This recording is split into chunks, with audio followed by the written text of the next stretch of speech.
안녕하세요. 한 주간도 잘 지내셨나요? 이번 주는 저 여러분이 예수님의 족보에 대해서 조금 더 심도 있게 다루는 시간을 가져볼까 합니다. 지난주에도 저희가 함께 예수님의 족보에 대해서 살펴보았었죠. 예수님의 족보는 14대, 14대, 14대 이렇게 두 번 끊어져서 세 등분으로 구성되어 있다.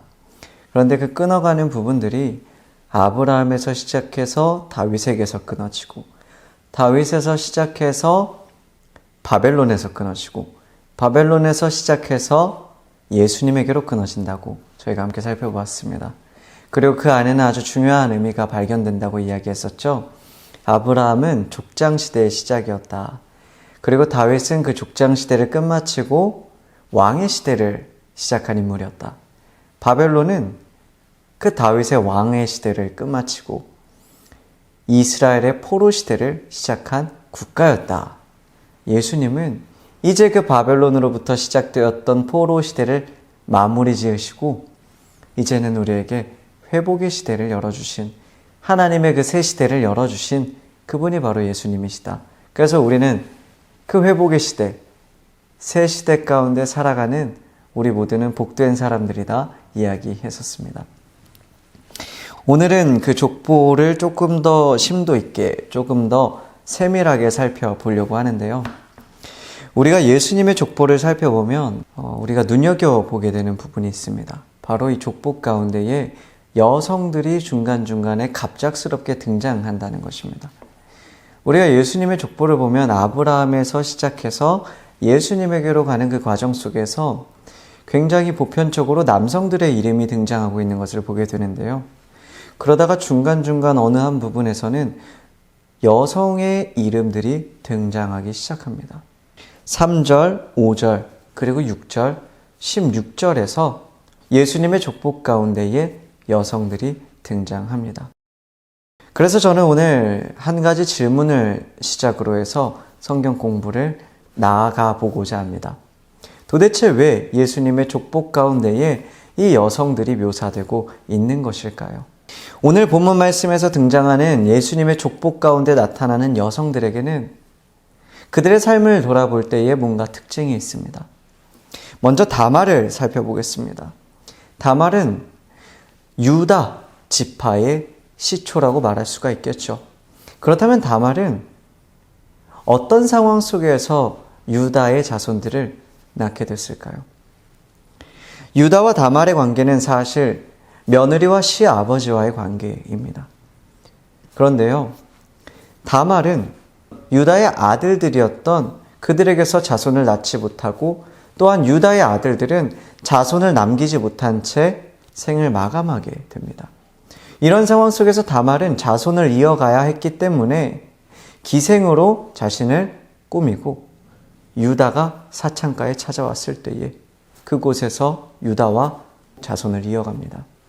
오늘날로 따지면 너무나 건전치 못한 관계이죠.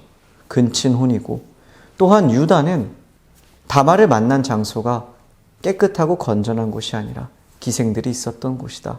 사실은 굉장히 부끄러운 과거의 사건입니다. 라합은 어떤 존재인가요? 라합은 우리가 너무나 잘 아는 것처럼 기생입니다.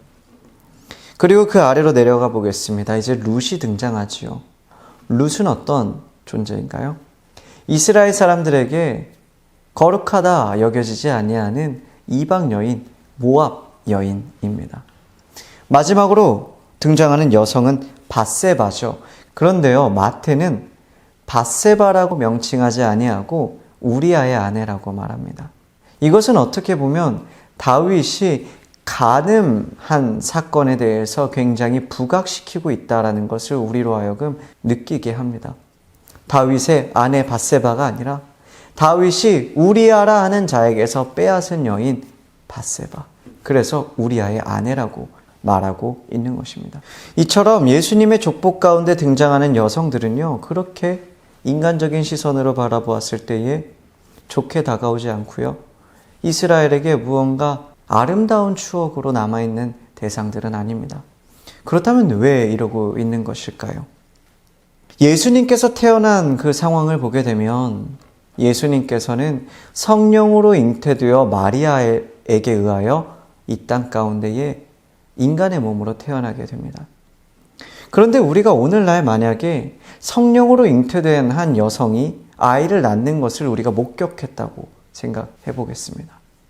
여러분은 그 모습을 볼 때 어떤 생각이 들 것 같으신가요? 하나님의 능력으로 생긴 사건이라고 보지 않으면요, 그 사건은 이 여성의 불륜 행각을 어디선가 해서 아버지를 알지 못하는 아이를 낳은 굉장히 불건한 여성으로 보입니다. 예수님의 어머니였던 마리아 또한 하나님의 능력을 믿고 그 믿음에 대하여 그 믿음의 시선으로 마리아를 보지 않으면 그 마리아는 불륜을 행한 여자로 비춰질 수 있는 겁니다. 마태는 이러한 상황에서 그리스도인들을 향하여 말하고 있는 겁니다. 마리아가 성령으로 잉태되어 예수님을 낳게 되었다. 너희는 그것을 믿음의 눈으로 바라보아 마리아가 예수님을 낳게 된 것은 어떤 불륜을 통하여 낳게 된 것이 아니라 하나님께서 성령으로 말미암아 잉태하게 하신 사건임을 믿으라고 말을 하고 있는 것입니다. 그런데요, 그 믿음이 흔들리는 대상들에게 뭐라고 말하느냐? 너희가 그토록 자랑스럽게 여기던 왕의 가문, 다윗의 가문을 한번 살펴보자. 너희들이 그렇게 거룩하다 한 다윗의 자손들을 한번 살펴보자 이겁니다. 다윗의 조상들을 한번 살펴보자 이겁니다.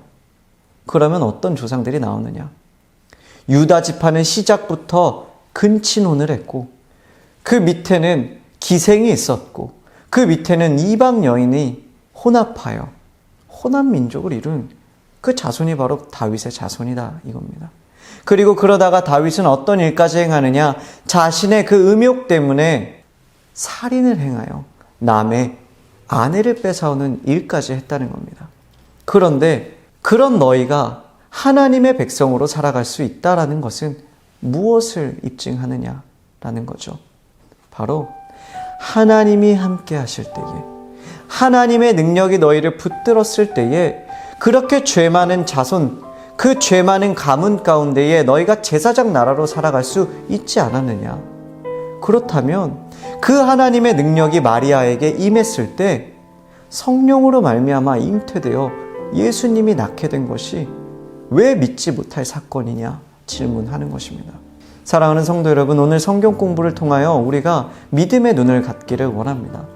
때로는 하나님의 능력이, 때로는 하나님의 그 역사하심이 우리의 삶 가운데 나타날 때가 너무나 많습니다. 그런데요, 우리가 그때마다 믿음의 눈으로 바라보지 아니하면 당장 내 앞에서 하나님의 능력이 나타난다 할지라도 우리는 의심 어린 마음을 가지고서 그 하나님의 능력을 체험하지 못하게 될 수 있습니다.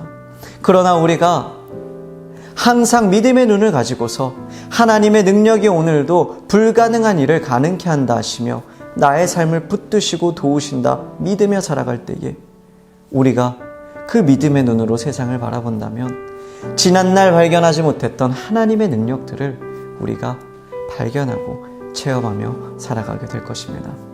오늘 성경 공부는 여기서 마치도록 하겠습니다. 감사합니다.